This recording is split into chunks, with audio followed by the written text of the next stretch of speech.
Good morning, everyone. In the show of today, we will talk about the Israeli-Palestinian crisis in the Middle East.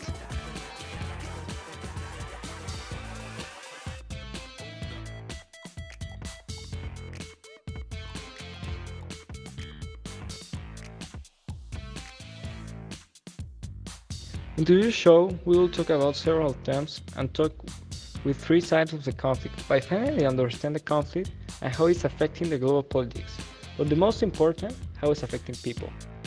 Before having the interviews, let's have a brief explanation of what's happening. For over 5 decades now, the Palestinian-Israel conflict has risen. With the time, the problem has gotten cooler and warmer, but since the Second World War, was never been a definite solution. The conflict is so ingrained that it goes to the foundation of culture and religion. It's a big issue because it's making more dangerous the people that live there, converting it in a crisis. This conflict is mainly a religious-rooted territorial problem. Both sides have an ideological and biblical ingrained to the lands of Jerusalem and the surroundings also. This conflict aims the most polarized topic in international politics. It issues the sovereignty of the nation entity. This states that the problematic is that Israel has territory but is not recognized as a country, and Palestine does not have enough territory so it can be a country. The international community is on the middle of this conflict, as the non-profit organizations like the United Nations or countries like Iran. There are two principal movements in this conflict: the Jewish Zionist Project, the Israelis, and the Palestinian National Project. These two sides claim the territory based on a long history in the land. To understand this conflict, first we need to understand the first and fundamental question: why Palestinians and Israelis are fighting for?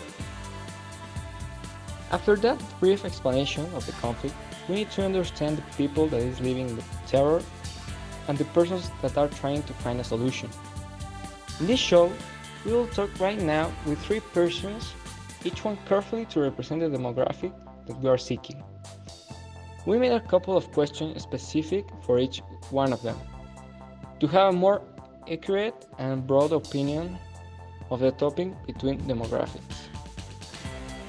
Let's go with our first interviewee, Yael Safrai. He's a male Jewish born in the West Bank, now living out the country. Let's hear him. Good morning, Yael. How are you doing? Oh, well, I'm fine. Thanks for inviting me today. Yeah, so let's start with the questions. First question. What do you think of the conflict in general? Well, I think that there is no reason for the conflict. In the past, Abraham was here in the land and we have the right to be here. I mean, it's our right. Okay. How do you think that the conflict is going to end and when? Well, I think that we're gonna win. As I said, we are stronger. We have more right to be here, and sooner. I thought that I will. Well, I think that sooner. I hope so. Who do you think has the reason of the conflict? Of course, we. I mean, as I already told you, Abraham was here, and also UK said in the past that we will have a place, and they never gave us any fucking thing. So, I think that it's our right to be here. What do you think does not let have peace in the area? The fact that the other side thinks that they have the right to be in here. I mean, who do they think they are? They're not us. They don't have the right. That's our land. Do you think that the problem will be solved by extermination and violation of the human rights to the minorities? I think that it's an option. It's an option. Not the correct way, maybe. Nowadays, not the correct way, but I think that's a viable option as all the things are going on. Thank you for your time. You're welcome. After having the thoughts of Yael, I keep thinking, how does the Israeli people have a sense of the conflict? Let's continue with our next guest, Nadim Alabi. He's also, as Yael, was born in the West Bank. He's married and he's been out of the country for years. Let's hear what he needs to say about the conflict. Well, now we are heading to our next interviewee with Nadim Alabi. Hello, sir. How are you?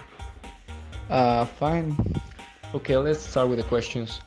First question is, what do you think about the conflict in general? I think that all this conflict is fault of the Israelis because this is our country and they are fighting for something that doesn't belong to them. and this is just like making more deaths.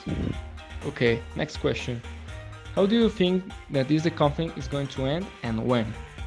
I think that we have to fight them to claim our territory, but then we can make an agreement so they can stay here but peacefully. And I think that the conflict is going to end till we do this. Okay, last question. Do you think that the United Nations must solve this problem urgently because they put those people in there? Yes, because they put them in here to solve a problem, but they never thought that they were making another one. And now they are in happiness, and we need that help to solve our problem in the country. Okay, thank you. After talking to Nadim and Yael, we are starting to understand why this conflict is a crisis. Seconds ago, we could have how the two parties have very different opinions and biases. Our next guest, and last one, is a representative of communication in the United Nations. We will hear fragments of his interview and we will understand how the international community is trying to solve the crisis. Unfortunately, we made the interview with the United Nations representative, but he didn't want us to record his voice or nothing like that. So we have fragments and a small resume about what he talked. We asked him little questions. The first question was, what do you think of conflict and what is the role of the United Nations in it? He responds that the United Nations is not responsible for nothing of the conflict. He thinks this is a crisis and we need to solve it right now because it is escalating. The second question that we asked him was if the United Nations had an error in the past because they provoked this.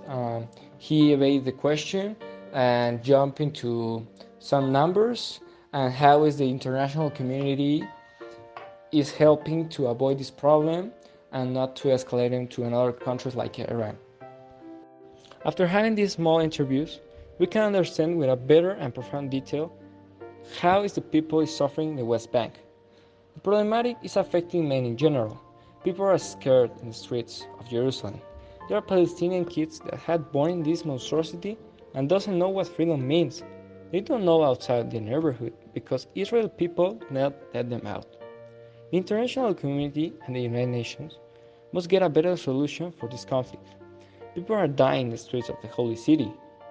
We as a society can't let the minority, as are now the Palestinians, being violated their human rights. This conflict is not polarized as the international politics says. The conflict is about human rights and human cooperation to get harmony in the Middle East. Thank you for your time, and we will see you tomorrow.